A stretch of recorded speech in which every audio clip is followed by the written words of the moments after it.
পৃথিবীর মানচিত্রে এমন একটি স্থান আছে যাকে বলা হয় নিষিদ্ধ দেশ, যেখানে প্রকৃতির নীরবতা ভয় ধরিয়ে দেয় আর মানুষের জীবনযাপন রয়ে গেছে রহস্য ঘেরা অন্ধকারে। শত শত বছর ধরে যে অঞ্চল নিজেকে বহির্বিশ্বের চোখ থেকে আড়াল করে রেখেছে, সেই অদ্ভুত রহস্যময় দেশটির নাম তিব্বত। আর আজকের ভিডিওতে আমরা জানবো কেন তিব্বত নিষিদ্ধ দেশ বলা হয়, কি রহস্য লুকিয়ে আছে লাসা নামের নিষিদ্ধ নগরীতে। তাই শুরু করার আগে একটা রিকোয়েস্টে থাকবে, এমন ইতিহাস আর রহস্য ভিডিও পেতে চ্যানেলটি সাবস্ক্রাইব করে পাশে থাকা বেল আইকনটি অন করে দিন, কারণ আপনার একটি সাবস্ক্রাইব আমাদের আরো ভালো কন্টেন্ট তৈরি করতে অনুপ্রাণিত করে। নিষিদ্ধ দেশ তিব্বত রহস্যময় এক দেশ, যে দেশের মানুষরা প্রকৃতির মতোই শান্ত, শান্তিপ্রিয়। তিব্বতীয়রা নিজেদের দেশ সম্পর্কে বাইরের দুনিয়াকে বেশি কিছু জানাতে পছন্দ করে না। তিব্বতের রহস্যময়তার পিছনে সবচেয়ে বড় কারণ এর অত্যন্ত দুর্গম প্রকৃতি। হিমালয়ের উত্তরে বরফের চাদরে মোড়ানো তিব্বত শত শত বছর ধরে নিজেকে বহির্বিশ্ব থেকে আড়াল করে রেখেছে। বিশ্বের যে কয়েকটি দেশ আপার রহস্য লুকিয়ে আছে তার মধ্যে তিব্বত অন্যতম।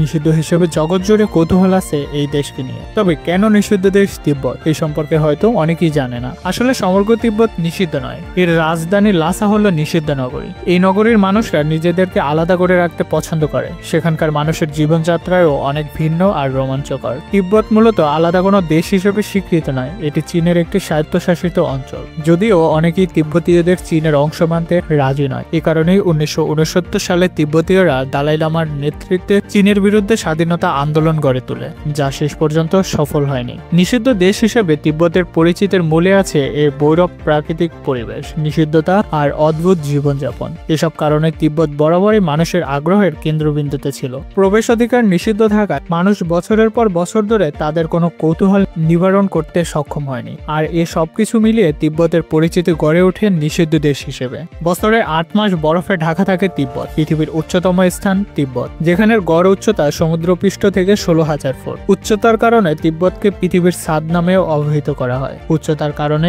এসব স্থানে স্বাভাবিকভাবে শ্বাস প্রশ্বাস নেওয়া কষ্টকর। প্রচন্ড ঠান্ডা আর সমুদ্রপৃষ্ঠ থেকে অতিরিক্ত উচ্চতার কারণে এখানে বসবাস করা কষ্টকর। যোগাযোগ ব্যবস্থার অপ্রতুলতা ও বিপজ্জনক আবহাওয়ার কারণে তিব্বতে ঘুরতে যাওয়ার বিষয়ে পর্যটকদের বেশি আগ্রহ ছিল না। ফলে বহুকাল ধরে তিব্বতের রহস্যই থেকে যায়। তারপর 1980 সাল থেকে তিব্বতের ভ্রমণের উপর থেকে নিষেধাজ্ঞা তুলে নেওয়া হয় এবং তিব্বতকে পর্যটকের ভ্রমণের জন্য উন্মুক্ত করে দেওয়া হয়। এরপর থেকে তিব্বতের বিভিন্ন অদ্ভুত বিষয় বিশ্ববাসীর নজর কাড়ে। তিব্বতের সবচেয়ে বড় রহস্য হচ্ছে রাজধানী লাসা, যাকে বলা হয়ে থাকে নিষিদ্ধ নগরী। লাসা শব্দটি হলো ঈশ্বরের স্থান। তিব্বতীয়দের জীবনে ধর্ম একটি গুরুত্বপূর্ণ স্থান দখল করে আছে। পুরো লাসা জুড়ে ধর্মীয় আচার চর্চা করা হয়ে থাকে। তিব্বতীয়দের প্রধান ধর্মগুরু দালাই লামার বাসস্থান লাসার পোতালা প্রাসাদে। শোনা যায় এই প্রাসাদের চূড়া সোনার তৈরি। এই বিশালাকার প্রাসাদটি প্রথম জনসম্মুখে আসে 1904 সালে ন্যাশনাল জিওগ্রাফির পত্রিকার এক ছবি প্রকাশের মধ্য দিয়ে। এই ছবি প্রকাশের পূর্ব পর্যন্ত বাইরের কেউ প্রাসাদটির ছবি দেখতে পায়নি। এছাড়াও শহর জুড়ে ছড়িয়ে রয়েছে অসংখ্য বৌদ্ধ মন্দির, এমনকি সেখানে 4000 বড়ি ওজনের একটি প্রদীপও আছে। জনসাধারণের জন্য প্রবেশ নিষেধ থাকায় ধীরে ধীরে এই অঞ্চলটি পরিচিত হয়ে ওঠে নিষিদ্ধ নগরী হিসেবে। শুধু দালাই লামের নিষেধাজ্ঞা নয়, লাসার প্রকৃতিও এই শহরটিকে রহস্য করে রেখেছে। লাসার অবস্থানগতভাবে একেবারেই বিচ্ছিন্ন একটি অঞ্চল। পৃথিবীর উচ্চতম শহর লাসা, যার উচ্চতা 11,975 ফুট। নবম শতাব্দী থেকে তিব্বতের ধর্মীয় কেন্দ্র হিসেবে পরিচিত ছিল লাসা। 1642 সালে এই নগরকে তিব্বতীয় রাজধানীর স্বীকৃতি দেওয়া হয়। লাসা তিব্বতীয়দের রাজধানী হলেও একে নিষিদ্ধ শহর বলা হয়ে থাকে। শহরটির আয়তন 168 বর্গ কিলোমিটার। তিব্বতকে রহস্যময় করে তুলেছে শুধু তার প্রকৃতি নয়, বরং এমন কিছু অদ্ভুত আচরণ, অনুষ্ঠান ও ঐতিহাসিক ঘটনা যেগুলো আজও মানুষের কৌতূহল জাগিয়ে রাখে। তিব্বতের সবচেয়ে অদ্ভুত ও ভয়ঙ্কর রীতি একটি হলো স্কাই বুরিয়াল বা আকাশে দাফন। এখানে মৃতদেহ কবর দেওয়া হয় না, বরং পাহাড়ের উঁচু স্থানে রেখে দেওয়া হয় পাখির খাদ্য হিসেবে। তিব্বতরা বিশ্বাস করেন দেহ প্রকৃতি, তাই একে প্রকৃতিতেই ফিরিয়ে দিতে হবে। এই রীতির অদ্ভুততা শুনেই বোঝা যায় তিব্বতের মানুষ প্রকৃতির প্রতি কতটা নিবেদিত। তিব্বতের আরেকটি বড় রহস্য হলো অমর লামা।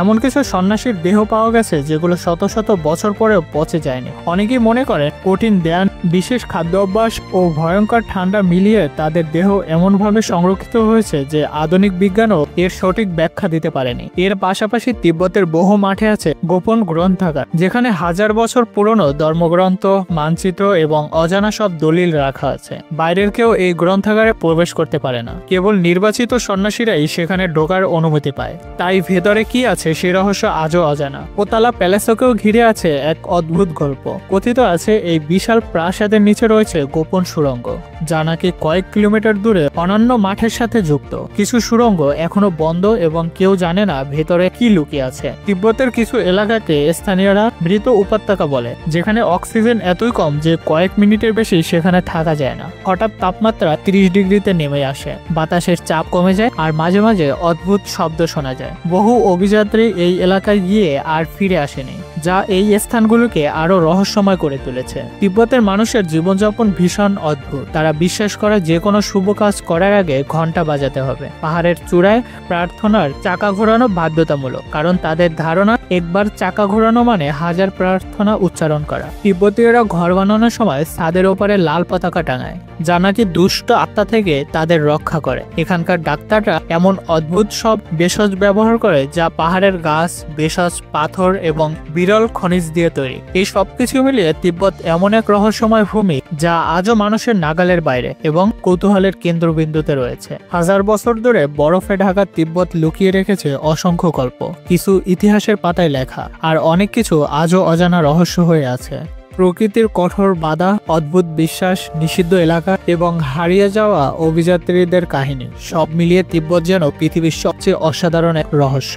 এই রহস্যের পথ কখনো সহজ নয়, আর তিব্বতীয়দের প্রকৃতি যেন সবসময় তার গোপনীয়তা রক্ষা করে এসেছে। তো এই ছিল আজকের ভিডিওটি যদি ভালো লাগে অবশ্যই লাইক দিয়ে জানাবেন। কমেন্টে লিখুন তিব্বত নিয়ে আপনার মতামত কি। আর এমন রহস্য ও ইতিহাস ভিডিও পেতে চ্যানেলটি সাবস্ক্রাইব করে আমাদের পাশেই থাকুন। আল্লাহ হাফেজ।